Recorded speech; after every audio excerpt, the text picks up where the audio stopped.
My testimony today pertains to House Bill 35, but it's really to all of the bills before the Emerging Issues Committee pertaining to the lives of transgender youth, their parents, their doctors, and all who love them. Allow me to ground these deliberations in a larger context. In 1857, not really so long ago, while meaning no harm, the Supreme Court of these United States ruled that Dred Scott, and therefore any human being with an ounce of black blood in their veins, could never be a citizen of this country, and indeed would forever be an enslaved person. Thus, the social construct of race, which had already been used to oppress an entire people, the people who are the backbone of our nation, already had been oppressed for centuries, was now set in the stone of our laws. Even now, the notion of race is used to divide the one human race, such that by our laws, we can strip our brothers and sisters of their humanity. We may all agree the fateful decision of that Supreme Court was in error, yet we live with the tragic consequences of oppression even to this day, today. These bills which you contemplate today are dehumanizing our brothers and sisters. I have had the privilege of knowing and befriending transgender youth and adults and their parents and their friends and their brothers and sisters. I have listened to their stories and the stories of their doctors and their counselors. Their desire to live fully human, authentic, grace-filled, and gifted lives in our community is a profound blessing for us. I'm especially mindful of Beth, an immigrant woman who was born intersex in Venezuela. She lived the first 9 years of her life as a boy, then discovered when her breasts began to grow that she has a womb and breasts.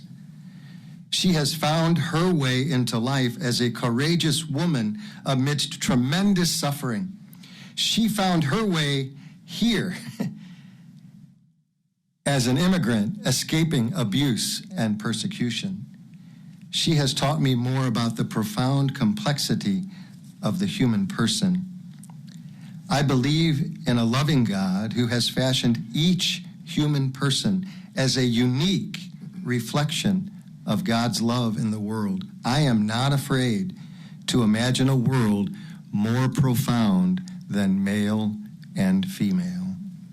And I trust the parents, the families, the doctors, the counselors, all who love our transgender youth to make these decisions more than you.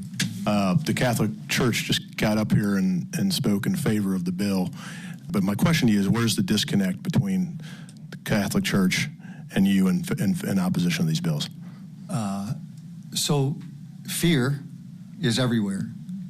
It's everywhere in the Catholic Church.